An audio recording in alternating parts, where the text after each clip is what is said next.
मेरा नाम सोनल है और मैं दिल्ली की रहने वाली हूँ। मेरे घर में मेरे मम्मी पापा और मेरे दादा दादी है। मैं अपने माँ बाप की एक इकलौती औलाद हूँ।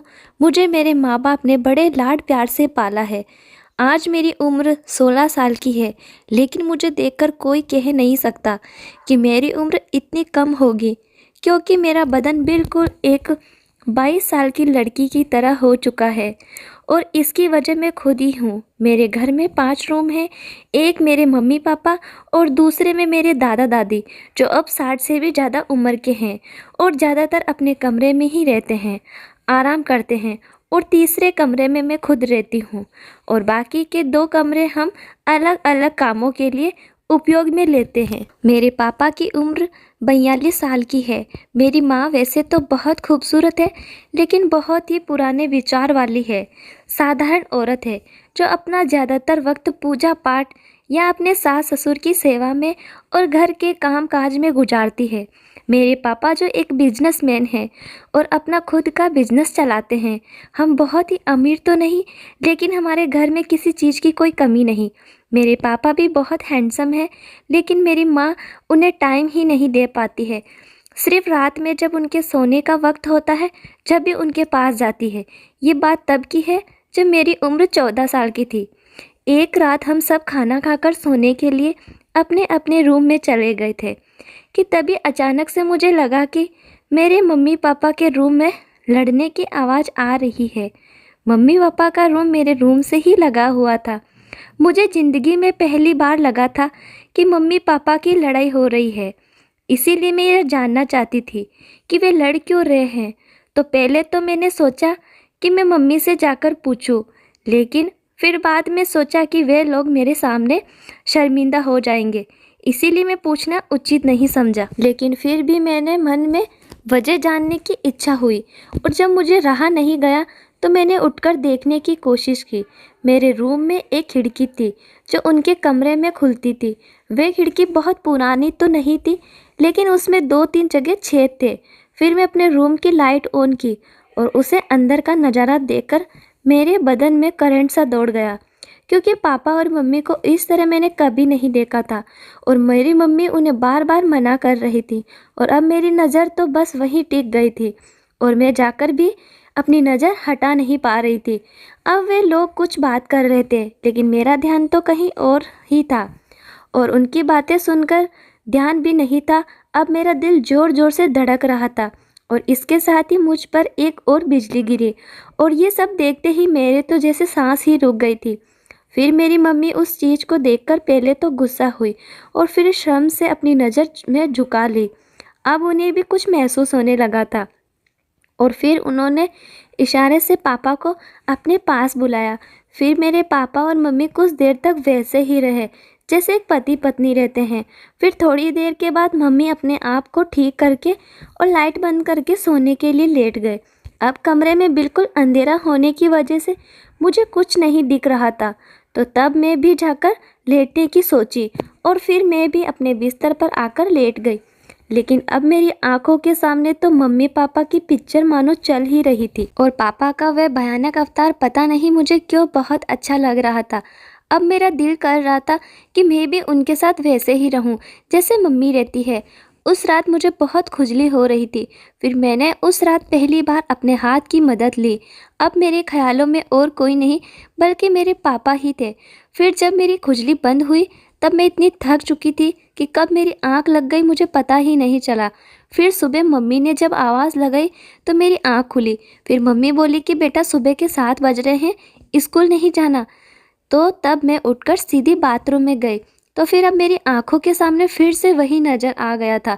अब मुझे फिर से खुजली होने लगी थी, तो मैं उससे अपने हाथों की मदद ली। मुझे बहुत अच्छा महसूस हो रहा था। खैर, जैसे तैसे करके मैं स्कूल जाने के लिए तैयार हुई और ड्रेस पहनकर बाहर आई तो नाश्ते की टेबल पर मेरे पापा से सामना हुआ। मैं रोज़ सुबह पापा को गुड मॉर्निंग करके विश करती थी, तो तब मैंने उस दिन भी पापा को वैसे ही विश किया। अब मैं उनके ठीक सामने जाकर कुर्सी पर बैठकर नाश्ता करने लगी थी और फिर नाश्ता करने के बाद मैं स्कूल की बस पकड़ने के लिए बाहर जाने लगी। लेकिन मेरा मन पापा को छोड़कर जाने का नहीं हो रहा था। तब मैं बाहर तो गई, लेकिन कुछ देर के बाद वापस आकर मैंने बहाना बनाया कि मेरी बस निकल चुकी है। अब ऐसी स्थिति में पापा मुझे स्कूल छोड़कर आया करते थे। तो तब मम्मी बोली। फिर मैं खुशी खुशी पापा के कमरे में गई। फिर मैंने पापा से कहा तो वे मुझे स्कूल छोड़ने के लिए राजी हो गए। मैंने कहा मैं लेट हो रही हूँ। तो तब पापा बोले कि ठीक है, मैं शर्ट तो पहन लूँ, तू मेरा बाहर इंतज़ार कर। तो मैं बाहर आकर इंतज़ार करने लगी। पापा मुझे ज़्यादातर स्कूल कार में ही छोड़ते थे, लेकिन उस दिन मेरे कहने पर उन्होंने मुझे हमारी एक्टिवा स्कूटर पर स्कूल छोड़ने के लिए गए। दोस्तों, यहाँ तक तो मेरा प्लान सफल हो रहा था, लेकिन आगे का प्लान में थोड़ा खतरा था और मुझे यकीन नहीं था कि वह सफल हो जाएगा। फिर मैं उनके पीछे बैठे और फिर हम स्कूल की तरफ जल्दी। मेरा स्कूल घर से लगभग 10 किलोमीटर दूर था। रास्ता लंबा था और सुबह का वक्त था। तो तब मैंने पापा से कहा कि गाड़ी मैं चलाऊंगी, नहीं चलेगी तो मैं जिद करने लगी। तो पापा परेशान होकर बोले कि ठीक है, लेकिन हैंडल मैं ही पकड़ूं। अब मुझे मेरा प्लान कामयाब होता दिख रहा था। फिर तब मैंने कहा कि ठीक है, और पापा ने गाड़ी साइड में रोक मुझे अपने आगे बैठाया और मेरी बगल में से अपने दोनों हाथ डालकर हैंडल तक और धीरे धीरे चलने लगे। लेकिन अब गाड़ी चलाने पर किसका ध्यान था, मेरा इरादा तो कुछ और था। और फिर इस तरह मस्ती करते हुए मैं स्कूल पहुंच गई। फिर पापा को जाते वक्त मैं एक बार फिर से विश किया। अब पापा शायद मुझे लेकर कुछ परेशान हो गए थे, क्योंकि मैं हरकत ही कुछ ऐसी कर दी थी। और मेरी तो पूछो मत, मेरी हालत तो इतना करने में ही बहुत ख़राब हो गई थी। फिर पूरे दिन स्कूल में मेरा दिमाग में पापा का ही ख्याल घूमता रहा और अब मेरा दिल कर रहा था कि मैं पापा के साथ गाड़ी पर ही बैठी रहूं। अब पता नहीं मुझे क्या हो गया था, ऐसा कौन सा तूफान मेरे अंदर था कि मैं पापा के साथ ऐसा करने के लिए ही सोचने लगी थी। खैर, आगे बढ़ते हैं। फिर मैं अपने मन की इच्छा और मेरे मन में चल रहा था। अब घर दादा दादी के अलावा कोई नहीं था। मम्मी कहीं गई हुई थी और पापा अपने ऑफिस में थे। खैर, फिर मैं बाथरूम में गई और फ्रेश होकर बाहर निकली तो अब मुझे बहुत सुकून मिला और फिर मैं सो गई। फिर मेरी आँख खुली तो शाम के 5 बज रहे थे। फिर मैं नहा धोकर कपड़े पहने और मैं कपड़े भी उस दिन कुछ अलग दिखने वाले पहने थे। अब पापा के आने का टाइम हो गया था, लेकिन मम्मी का कोई पता नहीं था कि आएंगे। फिर शाम के 6 बजे पापा ने घंटी बजाई तो मैं दौड़ती हुई गई और दरवाज़ा खोला। फिर पापा मुझे देखकर थोड़ा मुस्कुराए और मुझे देखते हुए बोले कि बेटा, आज तो बहुत स्मार्ट लग रहे हो। अब मुझे इतनी खुशी हुई थी कि मैं पापा को फंसाने में धीरे धीरे सफल होती जा रही थी। फिर अंदर जाकर पापा ने चाय का ऑर्डर कर दिया था तो मैं किचन में जाकर बनाने लगी। फिर पापा भी फ्रेश होकर किचन में आ गए और इधर उधर की बातें करने लगे थे। फिर थोड़ी देर बाद मैंने पापा की तरफ देखा तो पापा की नज़र कहीं और थी। अब मुझे तो ऐसा लग रहा था कि जैसे मेरे मन की इच्छा पूरी हो जाएगी और बस मैं ऐसे ही खड़ी रही। लहर अब चाय बन चुकी थी और फिर मैंने पापा से डाइनिंग टेबल रूम में जाकर बैठने को कहा और चाय वहाँ देकर बाथरूम में जाकर खुद को शांत करने लगी। फिर मैं कुछ देर बाद बाहर आई तो तब तक मम्मी भी आ चुकी थी। मुझे मम्मी पर बहुत गुस्सा है, क्योंकि मुझे पापा से अपने मन की इच्छा को जाहिर करना था और मम्मी के सामने मैं कुछ नहीं कर सकती थी। अब पापा भी मम्मी के आने से थोड़े दुखी हो गए थे, क्योंकि ना तो वे कुछ करती थी और ना ही उन्हें कुछ करने देती थी और मुझे भी उन्हें सताने में बहुत मज़ा मिल रहा था। फिर खाना खाने के बाद पापा मुझसे बोले कि बेटी, चल थोड़ा घूम कर आते हैं, और मुझे लेकर घर के बाहर आ गए। फिर बाहर आकर उनका मूड चेंज हुआ और मुझसे बोले कि चल बेटा, पिक्चर देखने चलते हैं। तो तब मुझे पापा पर इतना प्यार आया कि पापा मेरे साथ अकेला रहने की कितनी कोशिश कर रहे हैं। फिर हम एक्टिवा पर सवार होकर एक सिनेमा में पहुंच गए और रास्ते में ही मम्मी का फ़ोन कर दिया कि हम पिक्चर देखने जा रहे हैं। जब सिनेमा में कोई पुरानी मूवी लगी होने की वजह से ज़्यादा भीड़ नहीं थी। पूरे हॉल में लगभग 30-40 लोग थे। अब मुझे पापा की समझदारी पर बहुत खुशी हुई थी। वे चाहते तो मुझे किसी बढ़िया पिक्चर दिखाने ले जाते, लेकिन उन्हें शायद कुछ ज़्यादा वक्त मेरे साथ बांटने थे। फिर उन्होंने सबसे महंगे टिकट और फिर हम लोग बालकनी में जाकर बैठ गए। हमारा नसीब इतना बढ़िया चल रहा था कि बालकनी में सिर्फ हमारे अलावा एक ही लड़का था जिसकी उम्र लगभग 18 साल थी और वह भी आगे की सीट पर बैठ गया था। अब तो हम दोनों को और भी आराम हो गया। फिर पिक्चर चालू हुई, लेकिन पिक्चर पर किसका किसका ध्यान होगा।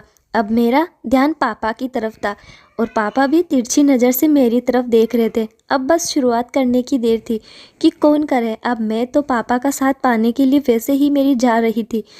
और फिर उसी वक्त जैसे मेरे पैर पर किसी जानवर ने काटा, मैं खड़ी हो गई। फिर तो पापा ने घबराते हुए पूछा कि क्या हुआ, तो तब मैंने बताया कि मेरे पैर पर किसी कीड़े ने काटा है। तो तब पापा बोले कि बैठ जाओ और अब काटे तो मेरी सीट पर आ जाना। तो मैं और फिर 5 मिनट के बाद फिर से उछलते हुए खड़ी हो गई, लेकिन इस बार मुझे किसी ने कीड़े ने नहीं काटा था, बल्कि मैं जानबूझकर खड़ी हुई थी। फिर पापा हंसते हुए बोले कि तू मेरी सीट पर आ जा। फिर तब मैं बोली कि पापा कोई बात नहीं, जैसे उस कीड़े ने मुझे काटा है ऐसे ही आपको भी काट लेगा। तो तब पापा बोले कि तू एक काम कर, मेरे बगल में बैठ जा। अब मैं तो पहले से ही तैयार थी, तो पापा के बोलते ही मैं उनके बगल में बैठ गई और पर्दे की तरफ देखने लगी थी। अब मैं उनके बगल में बैठी हुई बिल्कुल छोटी सी लग रही थी, लेकिन मेरी उम्र उस वक्त 18 साल थी। फिर पापा मुझे पैसे देते हुए बोले कि कैंटीन से जाकर कुछ ले आओ। तो मैं बाहर गई और कैंटीन से कुछ खाने की चीज़ खरीदी और फिर टॉयलेट में चले गए। और फिर जब तक वापस आए तो पिक्चर चालू हो चुकी थी। फिर मैंने पापा के बगल में बैठे हुए कहा कि पापा मुझे आपके साथ बैठने में ज़्यादा अच्छा लग रहा है। तो फिर पापा बोले कि तो फिर 1 मिनट रुको, और बैठे हुए ही खुद को सेट करने लगे थे। अब मुझे अंधेरे में कुछ नहीं दिख रहा था। और फिर जब उन्होंने मुझे बैठने को कहा और मैं उनके बगल में फिर से बैठ गई, फिर थोड़ी देर के बाद मुझे एहसास हुआ कि जो मेरे मन में इच्छा हो रही है वही पापा के मन में भी चल रहा था, लेकिन वे कह नहीं रहे थे। फिर हार मानकर पापा को इशारा किया और पापा मेरे इशारे को समझ गए, और जिस तरह मम्मी पापा का साथ देती है इस तरह आज मैं पापा का साथ देने लगी। हम दोनों ने काफ़ी देर तक वहाँ एंजॉय किया। अब हम दोनों बिल्कुल शांत थे और बहुत थक गए थे। फिर 20 मिनट के बाद ही पिक्चर ख़त्म हो गई और लाइट जल्दी, इससे पहले ही हम खुद को ठीक किया। फिर थोड़ी देर के बाद लाइट चली और फिर हम दोनों हॉल में बाहर निकले। फिर बाहर आकर पापा मुस्कुराते हुए बोले कि पिक्चर कैसी लगी। तो मैंने जवाब दिया कि इससे बढ़िया पिक्चर मैंने आज तक नहीं देखी, लेकिन पापा मुझे चलने में बहुत तकलीफ़ हो रही है। उसके बाद मुस्कुराते हुए पापा ने मुझे अपने गोद में उठाया और पार्किंग तक ले गए, क्योंकि हमारी गाड़ी वहीं थी। और फिर मैं मुस्कुराती हुई गाड़ी पर बैठ गई और फिर हम घर की तरफ चल पड़े। उस दिन के बाद से अब मेरे पास मेरा बहुत ख्याल रखते थे और मैं भी अपने पापा का बहुत ख्याल रखती थी।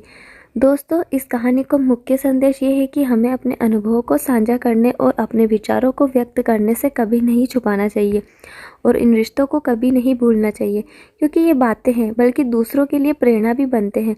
दोस्तों, ये काल्पनिक कहानी है, इसका उद्देश्य किसी को उत्तेजित करना नहीं है, इसका वास्तविक घटना से कोई संबंध नहीं है। तो दोस्तों, स्टोरी को लाइक करें, इन चैनल को सब्सक्राइब ज़रूर करें।